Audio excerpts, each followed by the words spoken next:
Good morning. I call this meeting of the Pinellas County School Board, August 21, 2024, to order.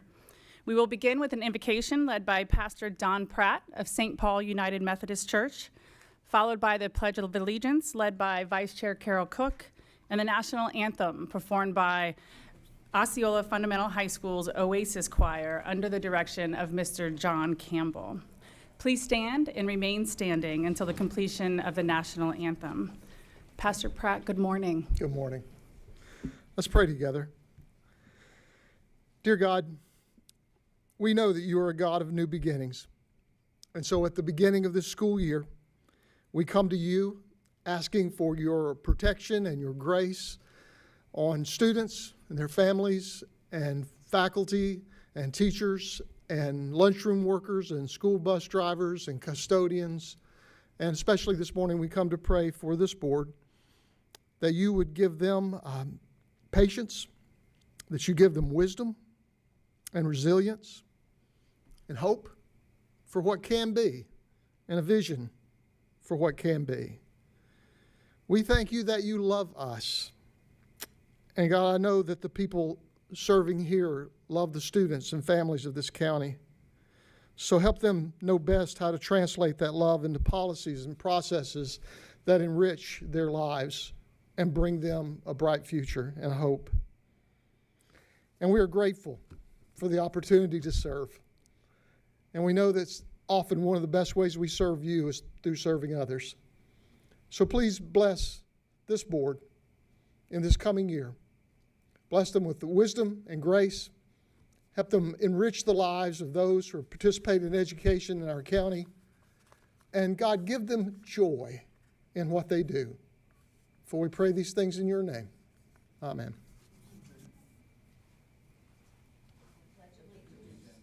The flag of the United States of America and to the republic for which it stands, one nation, under God, indivisible, with liberty and justice for all.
Wonderful. Please be seated. Mr. Campbell, good morning. Would you please introduce the second song? I would love to. It's called I Sing Because I'm Happy.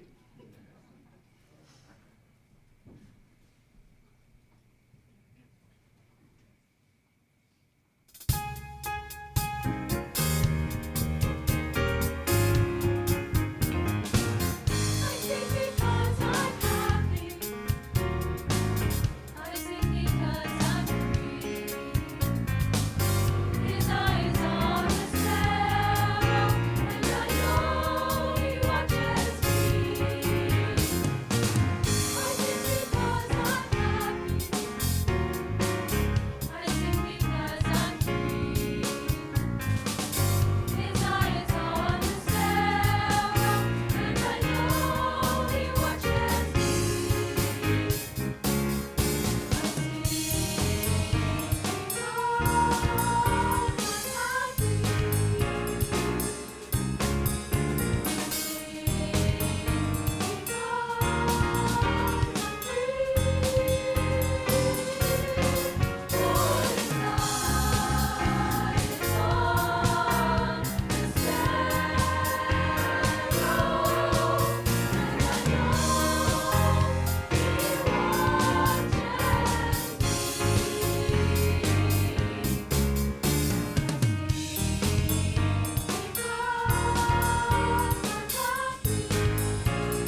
Boy, that was just wonderful. Could you all start every morning for me like that? I mean, that was just incredible. Thank you. Thank you, Mr. Campbell. We have the great pleasure up here of watching you, and everyone out there has the great pleasure of seeing these young ladies do incredible work. Thank you. Thank you so much. Thank you.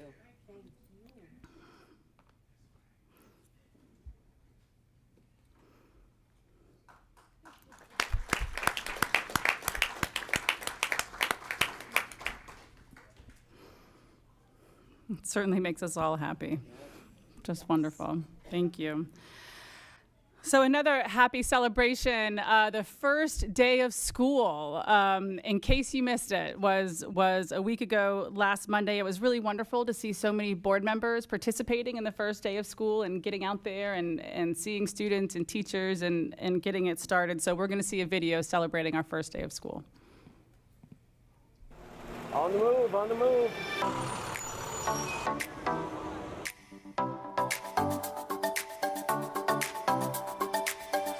We want our kids to have fun. You know, it's always a little nerve-wracking that first day for parents. How do I get into school, car lines? But mostly we want our kids seeing their friends, meeting their new teachers, and having fun. What's up, man? You ready? Welcome back. Happy to see all of our smiling faces.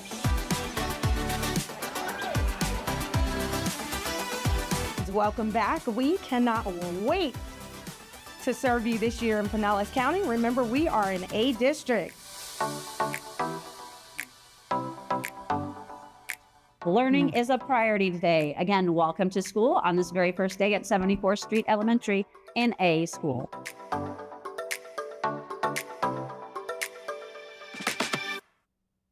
I just wish it was longer. I could watch that longer. It was a great day, and it was wonderful being out there. Next item on the agenda, introduction of professional and community organization representatives. Isabel Mascarenas, our public information officer. Good morning. Good morning, Madam Chair, members of the board, Mr. Hendrick, and staff. It is my pleasure to introduce the following representatives of community and professional organizations. Representing the Pinellas Educational Support Professionals Association, or PESPA, Scott Barney, President. From the Pinellas Classroom Teachers Association, Lee Bryant, President. From the Pinellas County Council of PTAs, Reagan Miller. Representing the North Pinellas League of Women Voters, Vivian Posey. From the Pinellas Arts for a Complete Education Coalition, Debbie Freeman. Today, we have a presentation from the Student Rights and Responsibility Committee. Please welcome Holland Downey and Logan Ulloa from Osceola Fundamental High School and their principal, Michael Bonet. Good morning. Good morning. Good morning, everyone. Good morning, Superintendent and District Administration. It's my privilege to speak to you today about Osceola Fundamental High School, a true beacon of academic excellence and student achievement. Osceola stands out as the only fundamental high school in both district and state, embodying a commitment to rigorous academic standards and exceptional student support. Osceola has consistently maintained an A rating for an impressive 12 consecutive years, from 2012 to 2024. This level of sustained excellence is a testament to our dedicated faculty, hardworking students, and supportive community.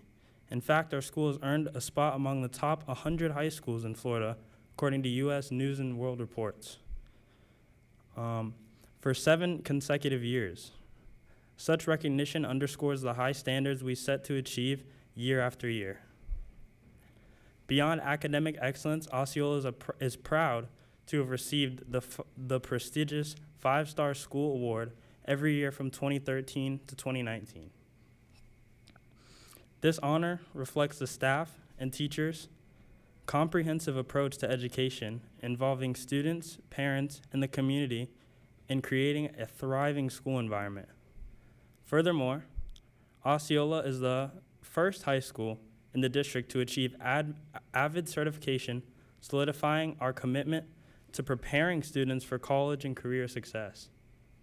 Speaking of success, Our graduation rate is 100% for the past 2 years, a feat that exemplifies dedication to ensuring every student crosses the finish line.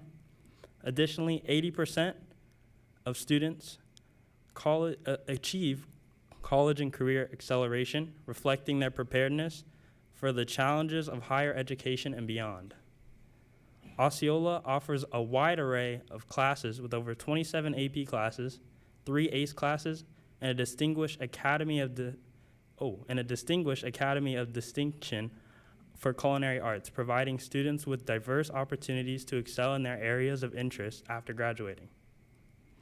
The band program has a long history of success, consistently earning superior ratings in both marching and concert categories from 2009 to 2023. The marching band achieved superior ratings, and our concert band followed suit from 2012 to 2017. Moreover, our band has qualified for state competitions every year since 2005, a streak that continues to this day. Our performing arts program is equally distinguished, with theater students earning superior ratings at Florida Theater Conference, as well as District 4 and state thespians festivals. This recognition speaks to the talent and hard work of students and dedication from our instructors. Athletically, Osceola offers a full array of FHSAA sanctioned junior varsity and varsity sports. In 2023-2024 school year alone, 8 teams were district champions. Additionally, 10 were PCAC finalists, 4 of those teams winning. In summary, Osceola High School is not just a place of learning, but a community of excellence, whether in academics, the arts, or athletics. Osceola provides the best possible opportunities to succeed and excel. I'm proud to be part of such an amazing school and look forward to keeping the legacy of achievement going. Thank you. I'm Holland Downey, and I'm a senior at Osceola, and I'm going to be talking about the different clubs that we have. So at Osceola, we offer over 50 clubs, with 10 of those being honor societies. We have a national award-winning FBLA and one of the biggest key clubs in the state. All the different clubs that are available gives our students lots of different opportunities for academic growth. It's very inclusive, and it brings everybody together. And there's a club for everybody. If you're interested in culinary, there's culinary club. There's art clubs. We have our color guard and our theater. And in the pictures, you can see Key Club picking up trash in St. Pete and on the beach. Osceola has lots of different activities also. We have an Academy of Distinction in Culinary, we have dual enrollment opportunities and articulation, and we have received superior ratings at Florida Theater Conference in Districts 4 and state thespian festivals. We also put on 3 plays a year, with 1 being in-school matinee for students to go to. Student life is very important at Osceola. I would say that every single teacher has a good relationship with students and teachers. It's a very well balanced. Just recently this year, the senior classes put together a new group called OTT, or the O-Town Tribe. Our goal is to have a stronger school spirit and school community in our area by creating bigger student sections at not only football, but baseball and volleyball and basketball, and just creating a stronger community. One of our goals is to add PBIS, or positive behavior intervention strategies, such as lunch game and shoutouts, and a spirit hub, which you can see me and my friend painted in a room out of the cafeteria. Some senior activities that have already happened is Senior Sunrise, which we had a very large turnout, as you can see in the top photo. And in the upcoming, we will have a senior week, and we get to create a senior mural. I'm a part of student government myself, and so I get to plan homecoming, prom, and hallway decoration, and it really has helped me to become a better leader and prepared me for college. The top 3 ways that Osceola has prepared me for college is by keeping me held to high standards, both academically and athletically. It's helped me become a better leader through examples by staff, and it's given me a large networking of opportunities to pursue. Thank you, District Administration and School Board staff. Thank you, Holland. Thank you, Logan. It was great to have you here this morning. Mr. Bonet, nice to see you. Congratulations. What an extraordinary school, thanks to an extraordinary leader. Good to have you here.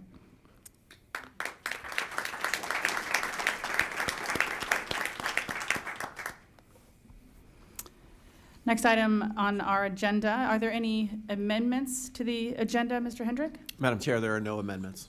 Thank you. Board members, do you have any amendments to the agenda? No. May I have a motion to adopt the agenda? I make a motion.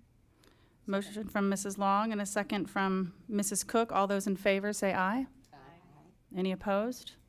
Aye. Thank you. Passes 7-0. You see 6 of us up here. Mrs. Meyer is joining us on Zoom this morning. Thank you for being here, Mrs. Meyer. We don't have any items on our special order agenda. We will take public comments on agenda items. Mrs. Hauk, do we have any speakers this morning? Yes, Madam Chair, we have 2 speakers for agenda items this morning. Thank you.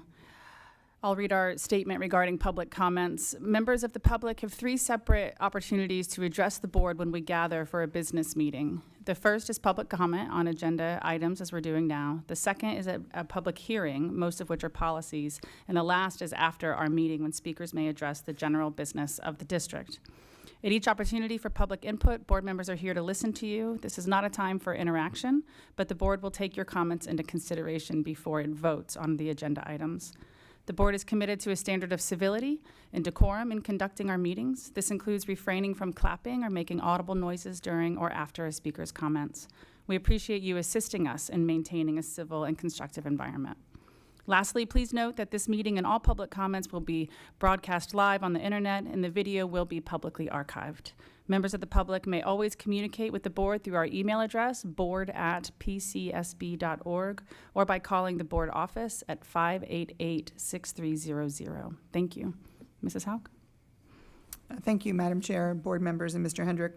The first speaker is Scott Barnum, speaking to item 8.2, followed by Mark Clutho, speaking to items 7.11 and 7.19.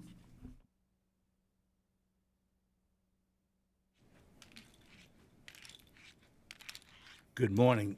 My name's Scott Barnum. I'm the new PESPA president. I just want to speak on the PESPA contract. I was part of the bargaining team with Miss Paula Textel, and she and her team were wonderful making this agreement, and I'm hoping that all of you vote in the affirmative on this so we could move forward and have a great school year. Thank you very much.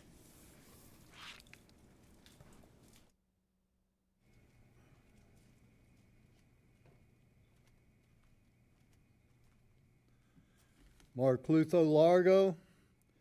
719, you have this agreement for sale and purchase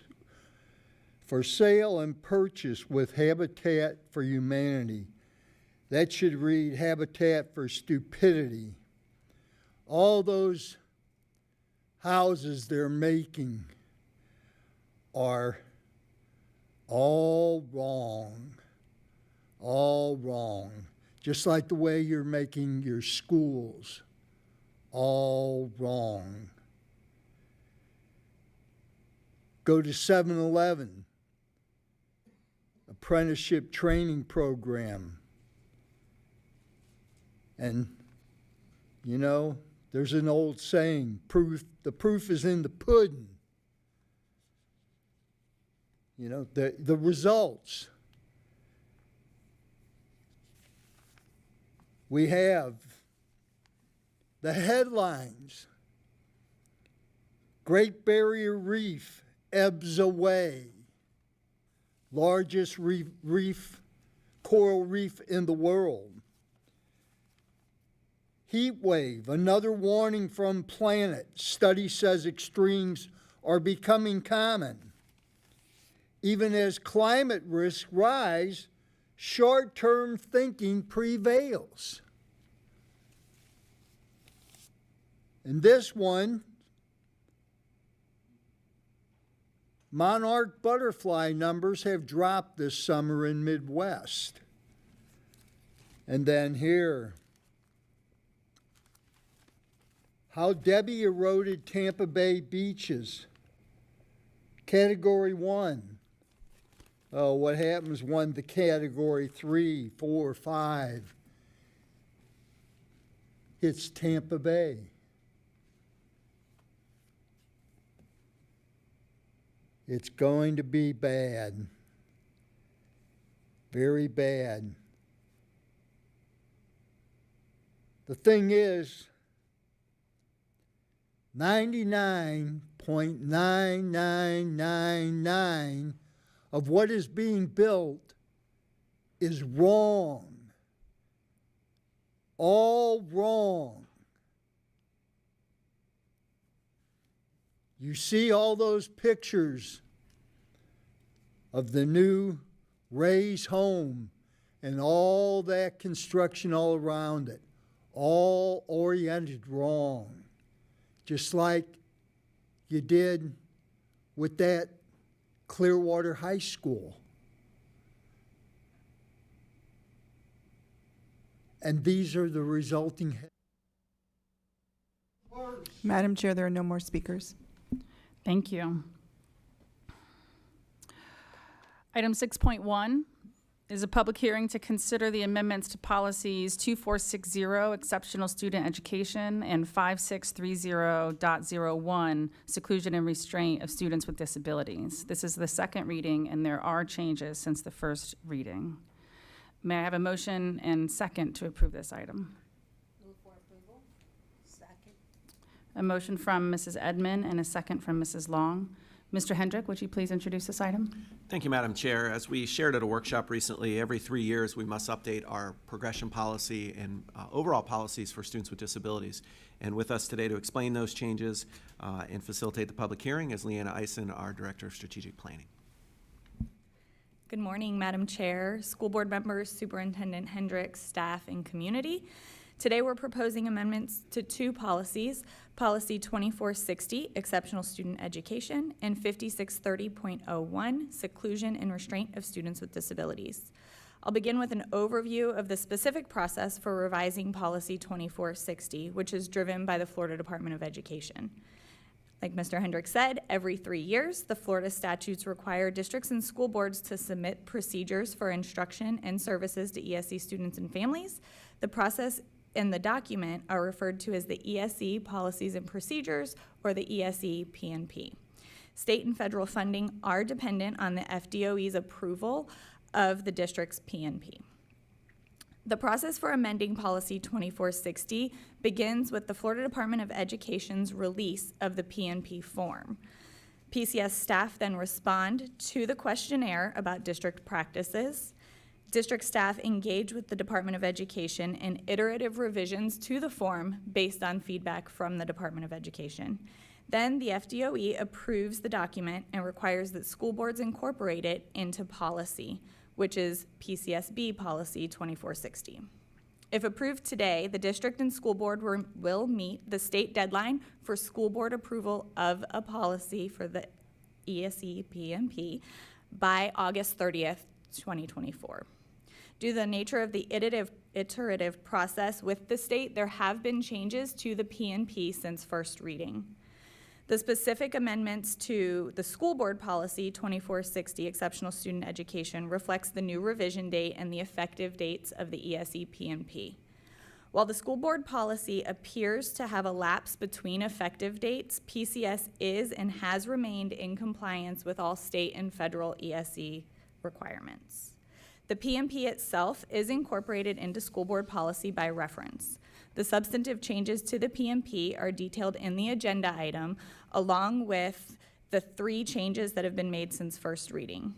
Those changes are in Part 2, Section F, which updates the district's plan for transitioning ESE pre-K students with a developmentally delayed eligibility into kindergarten. Appendix A, which updates the meaningful consultation form for parentally placed private school students, and in Appendix C, which aligned to the 2022-2023 district strategic plan. The second policy we're amending today is 5630.01, Seclusion and Restraint of Students with Disabilities, and these amendments are a result of legislative changes in 2022. We waited for the FDOE release of the PNP to make these changes to this policy because we knew there would be implications to the PNP in Policy 2460, which would require school board policy change, but we couldn't make changes to that policy until we had access to the PNP form. So again, we've remained in compliance with all state and federal regulations, and law supersedes local policy.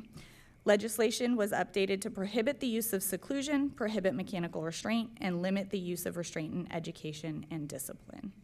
There are technical changes in formatting throughout that policy, and the substantive changes are prohibiting the use of seclusion, defining mechanical restraint and prohibiting mechanical restraint, adding a section specifically identifying the revisions to the Department of Education governed policies and procedures, and also updating the requirement to make changes to the PMP within 90 days of revision instead of January 31st annually.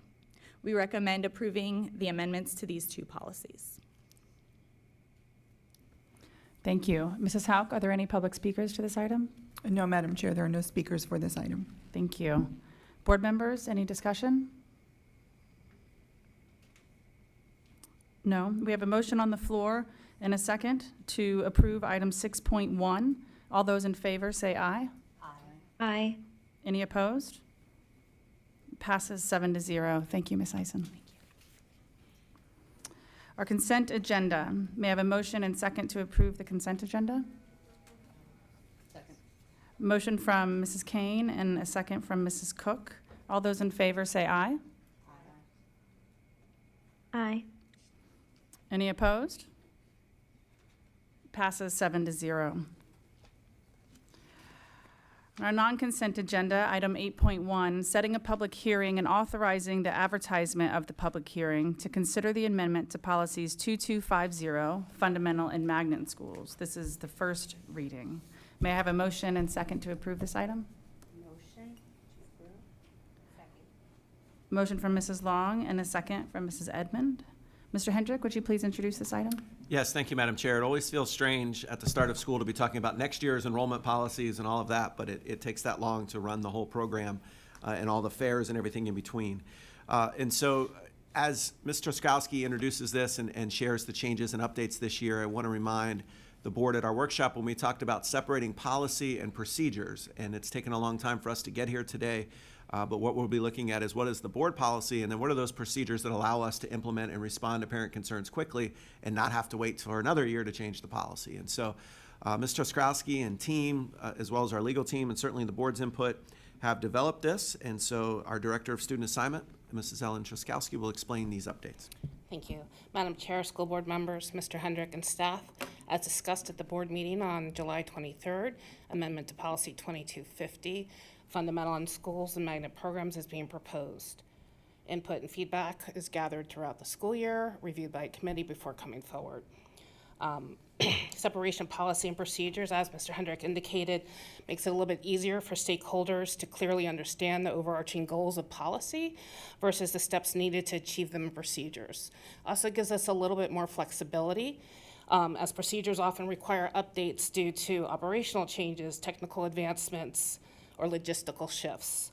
So keeping them separate from policy allows for quicker adjustments to encounter any issues that may come up.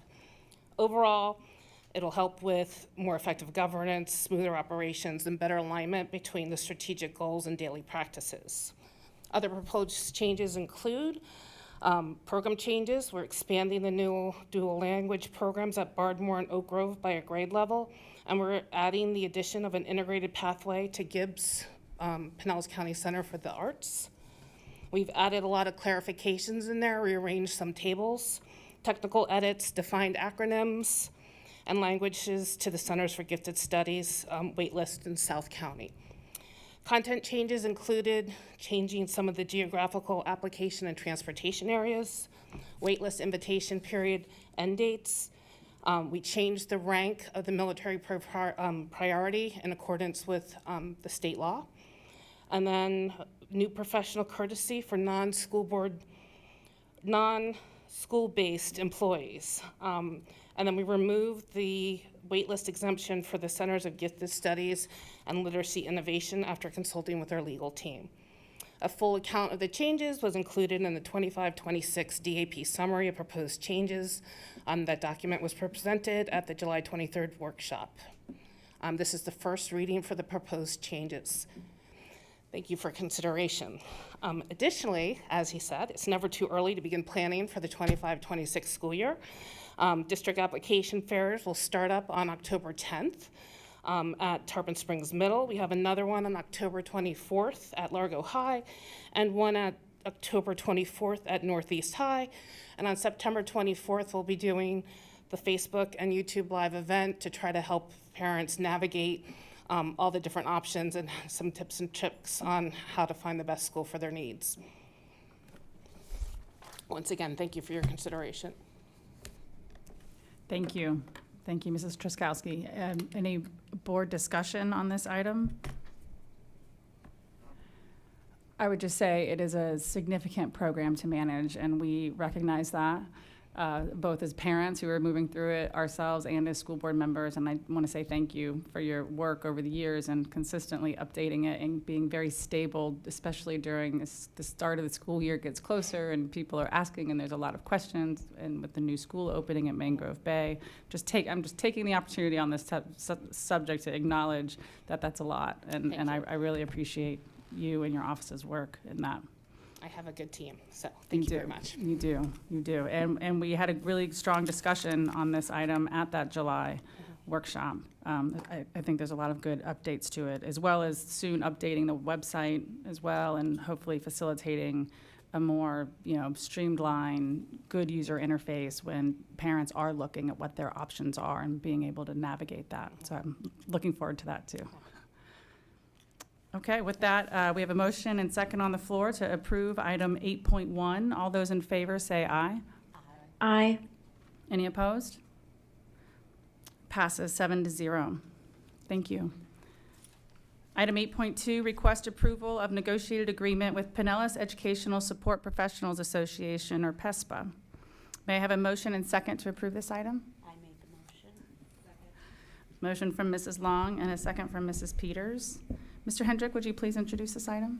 Absolutely. Thank you, Madam Chair. We're always excited to bring forward pay increases for our employees. And first this year is PESPA. And so I want to thank the bargaining teams, both from PESPA and on the district side, for getting this done early and at the start of the year. And I'll pass it to our Chief Human Resources Officer, Ms. Paula Texel, to share the details. Ms. Texel.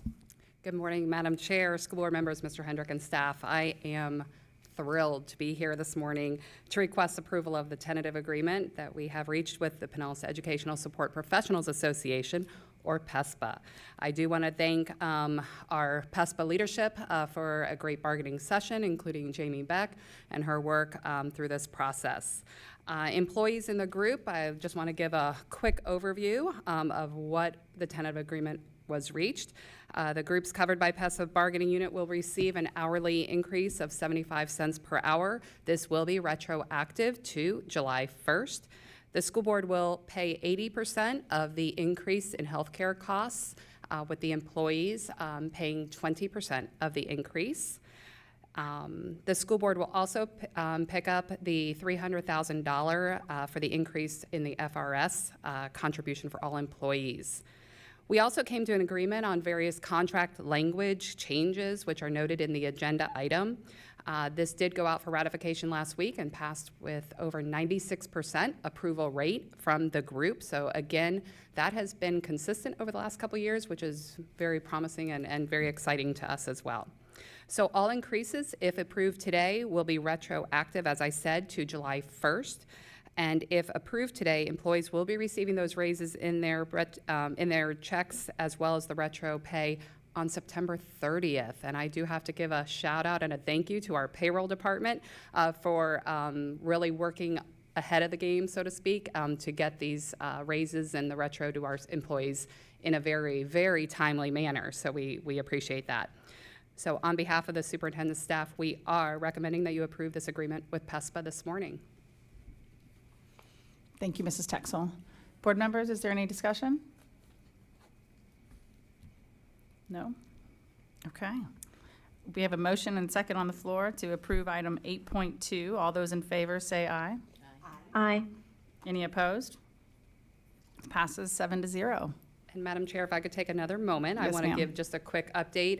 As you know, things change on a daily basis with all of our other units. I did want to let you know that we did come to a tentative agreement with SEIU this past week, and they are working on getting their information together to go out for ratification with the hopes of bringing that to you for approval at the September 10th board meeting. So we will keep you posted on that. And we do meet with our PCTA group this afternoon at 1 o'clock. So we will keep you posted on those, the progress of those negotiations as well. I'll just say I'm so pleased about this. I know we've had years where it's taken much longer, and I believe it's an indication of improved relationships, trust, knowing that the district's putting the best foot forward, cares about our employees deeply, and wants to do the very best we can when it comes to those negotiations. So thank you for the work it takes. Thank you. And thank you guys too.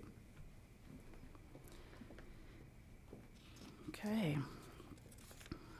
New business. Items introduced by the superintendent. Mr. Hendrick. Yes, thank you, Madam Chair. Today's meeting is on a Wednesday instead of our traditional Tuesday because of yesterday's primary election.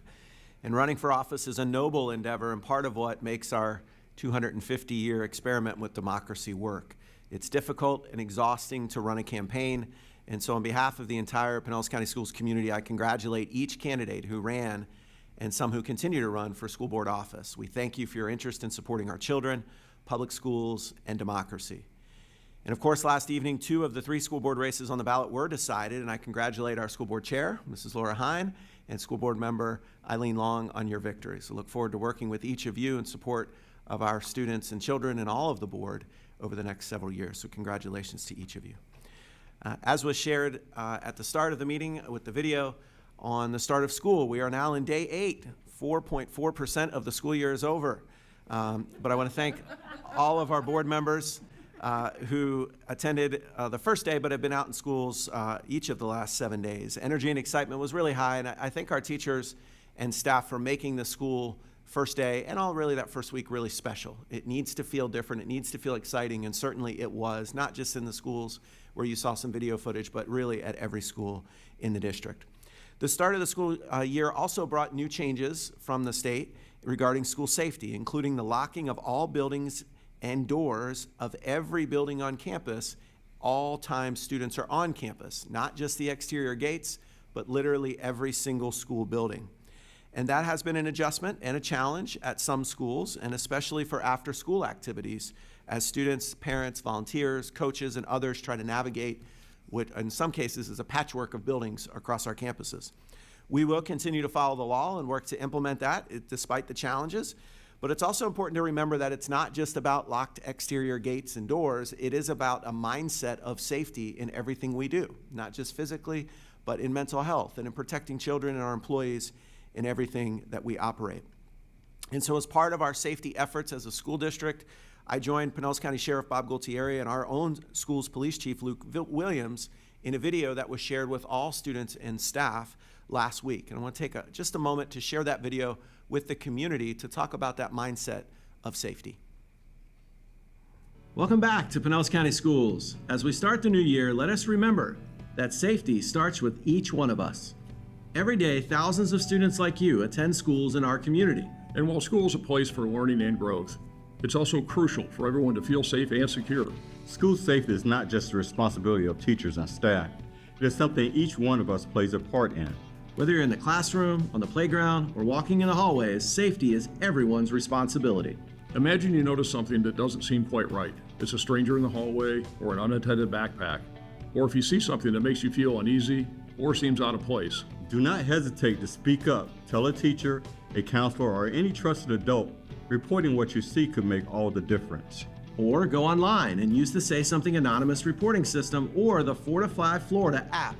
The apps are on the Pinellas County School District website, and they allow you to submit secure, anonymous safety concerns to help someone who may harm themselves or others. By looking out for each other and being aware of our surroundings and having the tools to say something, we create an environment where everyone can thrive. Everyone works hard to ensure our learning environments are safe places. Unfortunately, there has been an increase of students making false reports concerning severe threats and weapons on school property. We need to educate our students and parents that threats made online, including on social media, can lead to a student being charged with a felony offense. Pinellas County Schools takes every threat seriously, and students and families should know that making an online or verbal threat is no joke.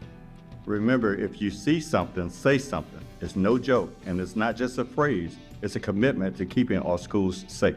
Remember, safety starts with me, with you, with all of us. So we are sincere in asking the public any kind of tip, send it our way. It's monitored 24 hours a day. Local police departments, the sheriff's office support that all night long And we thank those who do make those tips. And it's easy to do, it's anonymous, and we act quickly on it. So it's not just about locked doors and gates. Those are important, and we will do those. But it's about making sure we're safe in everything we do all the time. Also wanted to mention today on the consent agenda, the Habitat for Humanity lots that we sold. We mentioned this during the workshop, but good news, although it's not part of the contract, Habitat has informed us that they've matched the lots to 2 Pinellas County Schools employees, both a bus driver and a school safety officer. And so they will be having and working on those homes and then eventually living in those homes. And we're grateful for that partnership with Habitat. And as we continue at the start of the school year, we continue hiring. And although we do have a bus driver for every single bus in the district, we have a bus driver hiring fair tomorrow because we want more. We want backups. We want people to be able to be sick and take a vacation day. And so staff will be online to help our applicants. And the district has virtual Q&A as well coming up for anyone interested in becoming a substitute teacher. And you can check our website for those and other vacancies in the district. Although we're doing very well with vacancies, we always want to have a strong bench, and we appreciate our HR department's efforts to help us there. As we start the school year, we also have lots of new volunteer opportunities. Last year, we had 25,000 volunteers dedicate their time to supporting the success of students in our schools. And there's many more opportunities available this year, from mentoring to tutoring, helping in classroom, a school office, on the weekend, whatever that might be. Volunteering is so beneficial to our school district, and we're so grateful for our volunteers and mentors. Re-up your volunteer email that you get. I did mine last week, so I'm eligible to volunteer again, and look forward to doing that in our schools.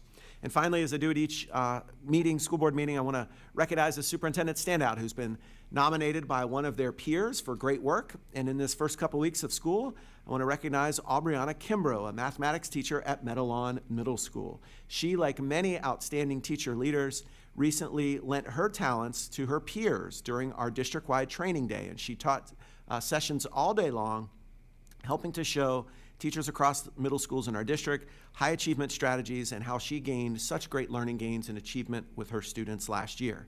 Ideas related to establishing culture of achievement, focusing on instruction of the critical content, monitoring student progress, and celebrating success. Peers were able to ask questions, and many remarked about what a great experience it was learning from an accomplished teacher. Presenting in front of your peers is never an easy task, but thank you, Mrs. Kimbrough, for taking on that challenge and the feedback that goes with it.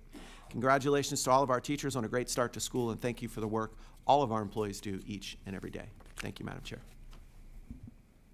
Thank you, Mr. Hendrick. Items introduced by the school board attorney.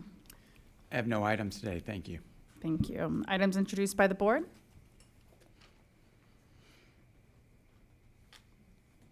Mrs. Edmond? Thank you, Madam Chair.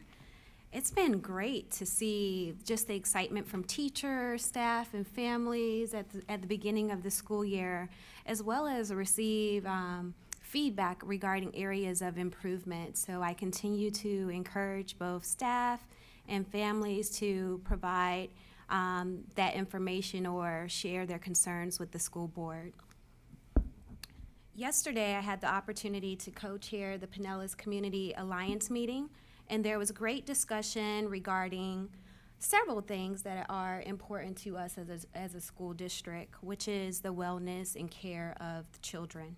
So DCF CPI Division, Family Support Services, the 6th Judicial Circuit Prevention Programs, as well as Care About Me, and Ms. Sicilian shared information regarding PCS prevention and support programs right here.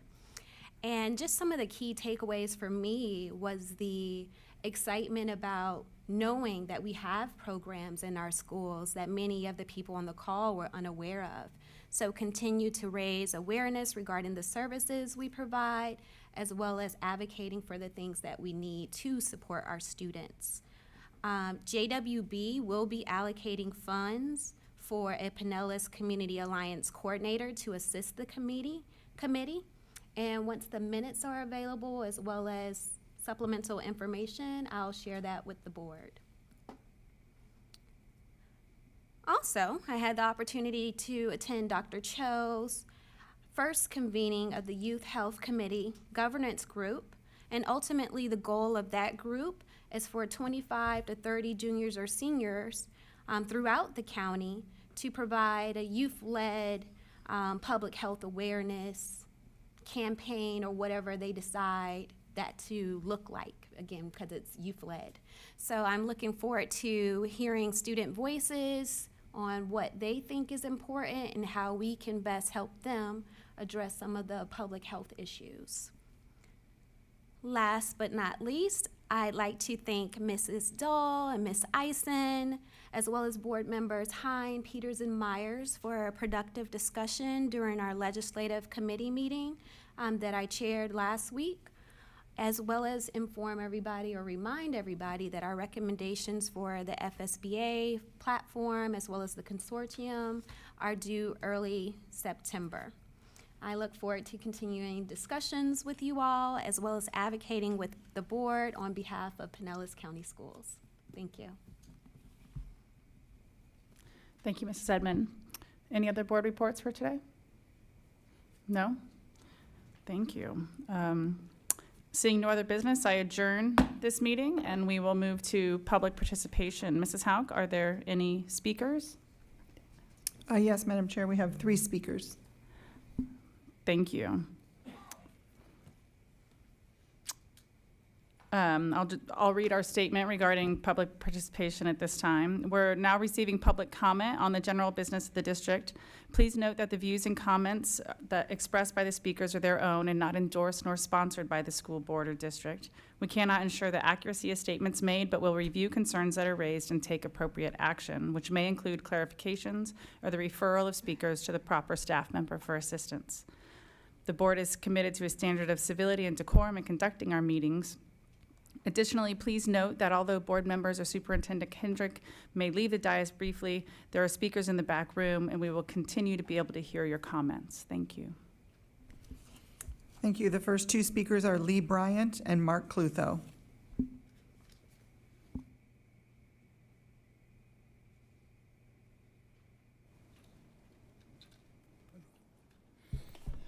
Good morning, Chair Hine, members of the board, Superintendent Hendrick, and staff. My name is Lee Bryant. I'm the president of PCTA. My pronouns are he, him, and his. First, I'd like to congratulate Ms. Hine and Ms. Long for the re-election yesterday. I look forward to collaborating with you for years to come. Second, I would like to remind everyone that elections do have consequences. As I head into bargaining for the PCTA this afternoon, I'd like to remind our people that Florida is 50th in the nation in average teacher pay. In spite of the rhetoric about funding our schools, Tallahassee is failing us. The educators of Florida have done an amazing job. Newsweek ranked Florida #1 in education this summer, and Wallet Hub ranked Florida's K-12 education #16 in the nation. Pinellas County Schools has earned an A rating for the first time ever, and the educators of Pinellas and all of us should be proud of what we have accomplished. Elections do have consequences. While Pinellas County cannot control our funding from the state, we can help fund our schools with the coming referendum this fall. The referendum we passed this fall was the brainchild of the PCTA Executive Director, Jade Moore, back in 2004. It was his idea to bring to Pinellas what we have enjoyed, the benefits of local funding for our schools, for arts, for technology, for the students, and for the recruiting and retaining of quality educators. In just 76 days, the voters of Pinellas will have the chance to solidify their support for our local schools and for the first time show some of that referendum support to our support staff. The registration deadline is only 48 days from now. Yesterday, only 26.8% of eligible voters turned out to vote in yesterday's primary elections. We cannot survive such a low voter turnout in November if we want to get the new and improved referendum passed. Alone, we can do so little. Together, we can do so much.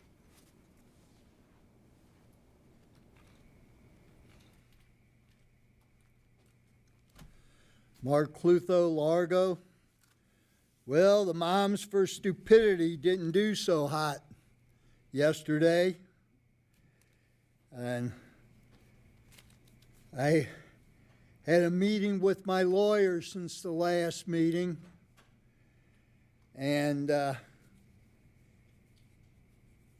He said that it was my First Amendment right to use that word conservative. You know, we need to go back to Aristotle, to Socrates, John Stuart Mill. You are supposed to be the educators here.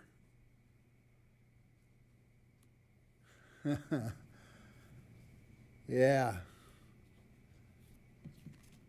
I don't want to have to go and have another meeting right away. It's, you know, a sad day when you want to stay in a dark age. But the fact that people are rejecting those moms for stupidity, yeah, maybe there's a little hope for the future.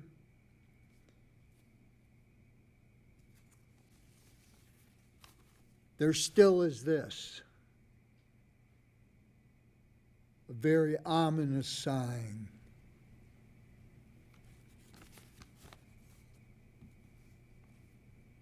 You sit up there with coats, heat index over 100 degrees, the carbon's being belched, and we have a headline like this: World breaks hottest day record again, despite El Niño's end.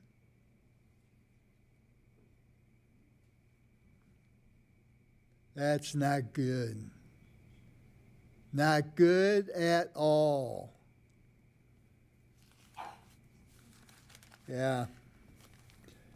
And I'll go back to what Winston Churchill said: we shape our buildings, thereafter they shape us.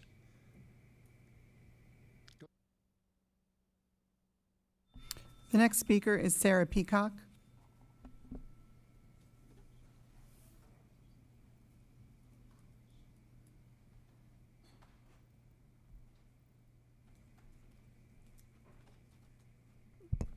Hello, Superintendent Hendrick and all of the board. I want to congratulate Chair Hine and Member Long for your wins. I'm glad to have you back. I just wanted to say, I know that Member Edmond and Member Cook have been, I believe, working with the Florida School Board Association, and I think that we've seen the benefits of those resources, their work there, learning how to support this county. And since we're under increased scrutiny and financial pressure from Tallahassee session after session after session, I just wanted to encourage all of us to participate in any resource available to help us be resilient and work together. I think it's a valuable one. So I'd encourage all of you to participate that going forward, and whoever our new member is, support them as well. And thank you for the work you've done all summer, and I'm excited. We're 4.4% done, so I'm happy to work with you for the next 95.6, and I will see you all next time. Thank you. Madam Chair, there are no more speakers. Thank you. Thank you for being here today, everyone.